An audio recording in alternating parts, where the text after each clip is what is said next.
গ্রেপ্তার ঘোকসাডাঙ্গা ব্যবসায়ী সমিতির সম্পাদক তৃণমূল ঘনিষ্ঠ ধরণীকান্ত বর্মন। নির্দিষ্ট একটি লিখিত অভিযোগের ভিত্তিতে শুক্রবার গভীর রাতে ঘোকসাডাঙ্গা বাজার চত্বর থেকে ব্যবসায়ী সমিতির সম্পাদক ধরণীকান্ত বর্মনকে গ্রেপ্তার করে পুলিশ। শনিবার তাকে মাথাভাঙ্গা আদালতে তোলা হয়েছে। 2025 সালে তৎকালীন বিরোধী দলনেতা শুভেন্দু অধিকারীর গাড়িতে হামলার ঘটনায় তার বিরুদ্ধে অভিযোগ জমা পড়েছিল বলেও জানা যায়। এছাড়াও হামলা ও হুমকির অভিযোগ রয়েছে বলে সূত্রে খবর। তবে বর্তমান গ্রেপ্তারের ঘটনা নিয়ে পুলিশের পক্ষ থেকে এখনও কোনো প্রতিক্রিয়া পাওয়া যায়নি।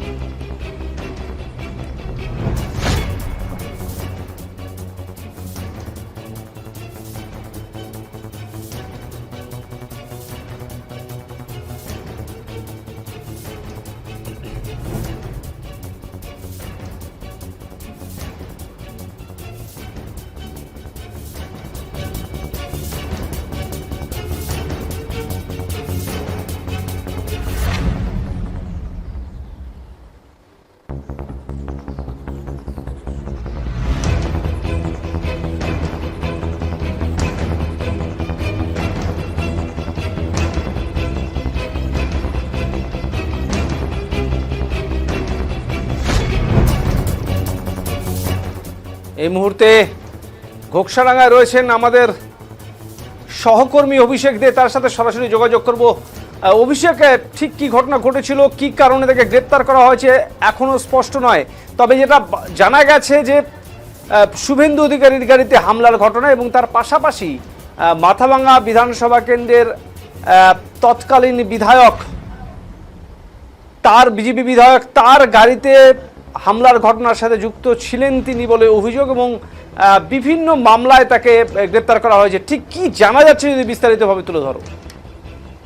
দেখো অমিতদা, তোমাকে জানিয়ে রাখবো, এই ধরণীকান্ত বর্মন তিনি কিন্তু বিগত সরকারের তৃণমূল আমলে রাজনৈতিকভাবে কোনো সংগঠন বা রাজনৈতিকভাবে কোনো সাংগঠনিক পদে যুক্ত না থাকলেও 2026 নির্বাচনে যে মাথাভাঙ্গা কেন্দ্রের প্রার্থী শাবলু বর্মন ছিলেন তার কিন্তু একদমই ঘনিষ্ঠ বলে পরিচিত ছিল। পাশাপাশি তোমায় জানিয়ে রাখি যে বিগত বছর 5ই আগস্ট যে শুভেন্দু অধিকারীর গাড়িতে হামলার ঘটনা হয়েছিল খাগড়াবাড়িতে এবং ঘোকসাডাঙ্গাতেও কিন্তু তার গাড়ির উপর হামলার চেষ্টা হয়েছিল। সেই ঘটনায়ও যে 41 জনের নামে অভিযোগ দায়ের করা হয়েছিল বিজেপির পক্ষ থেকে, সেখানে কিন্তু এই ধরণীকান্ত বর্মনের নামে অভিযোগ দায়ের হয়েছিল। পাশাপাশি এই ধরণীকান্ত বর্মনের বিরুদ্ধে একাধিক অভিযোগ রয়েছে, কারণ তিনি ঘোকসাডাঙ্গা ব্যবসায়ী সমিতির সম্পাদক পদেও ছিলেন। সেই সময় তার বিরুদ্ধে বিভিন্ন ধরনের অভিযোগ হয়েছে, যেরকম তোলাবাজি থেকে শুরু করে সাধারণ ব্যবসায়ীদের থেকে টাকা তোলা, এরকম ভাবে অভিযোগ জমা পড়েছে বা বিজেপির একাংশের এই রকম দাবি। পাশাপাশি তোমায় জানিয়ে রাখছি যে তাকে গতকাল রাতে গ্রেপ্তার করেছে ঘোকসাডাঙ্গা থানার পুলিশ। বিধানসভা নির্বাচন 2026 বিধানসভা নির্বাচনের ফল প্রকাশের পর থেকেই কিন্তু ধরণীকান্ত বর্মন সহ যে ঘোকসাডাঙ্গা অথবা মাথাভাঙ্গার তৃণমূল নেতৃত্ব বা যাদের নামে কেস পুড়েছিল 41 জন, তাদের অধিকাংশই কিন্তু নিখোঁজ ছিল বা তাদের খোঁজ পাওয়া যাচ্ছিল না। তবে সপ্তাহখানেক আগে ধরণীকান্ত বর্মনকে ঘোকসাডাঙ্গা এলাকায় দেখা যায়। তারপরেই গতকাল রাতে আমরা পুলিশ সূত্রে এবং স্থানীয় সূত্রে একটি খবর পাচ্ছি, যেটা হলো গতকাল রাতে একটি নির্দিষ্ট অভিযোগ দায়ের করা হয়েছে ধরণী বর্মনের বিরুদ্ধে। সেই অভিযোগের ভিত্তিতেই কিন্তু গতকাল ধরণীকান্ত বর্মনকে ঘোকসাডাঙ্গা বাজার এলাকা থেকে গ্রেপ্তার করা হয়েছে এবং তাকে গতকাল রাতে গ্রেপ্তার করার পর ঘোকসাডাঙ্গা থানায় নিয়ে হয়। আজকে তাকে মাথাভাঙ্গা আদালতে পেশ করা হয়। যদিও এখনো পর্যন্ত মাথাভাঙ্গা আদালত থেকে জানা যায়নি যে তাকে কতদিনের রিমান্ডে আনা হয়েছে বা তার বিরুদ্ধে কি কি মামলা দায়ের করা হয়েছে। তবে জানিয়ে রাখি যে এই ঘটনার পর থেকেই ঘোকসাডাঙ্গা এলাকায় রাজনৈতিক প্রেক্ষাপটে একটাই কথা আসে, তবে কি শুভেন্দু অধিকারীর গাড়ির উপর হামলার কারণেই তাকে গ্রেপ্তার করা হয়েছে।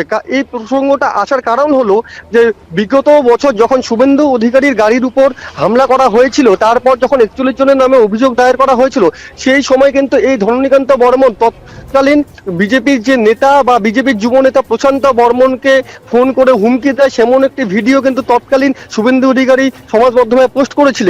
এবং তার পর থেকেই কিন্তু একাংশের অভিযোগ বা স্থানীয় ঘোকসাডাঙ্গাবাসীরা মনে করছে যে সেই হুমকির ঘটনার জন্যই কি পুনরায় আবার নতুন করে মামলা দায়ের করা হয়েছে। নতুন মামলা দায়ের রাজ্য সরকারের পালা বদলের ফলে নতুন মামলার ফলে তাকে গ্রেপ্তার হয়েছে।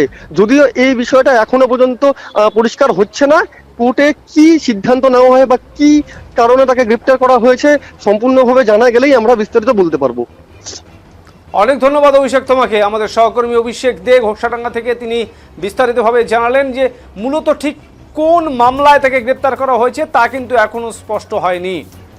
তবে তার বিরুদ্ধে অনেক অভিযোগ রয়েছে এটা জানা গেছে।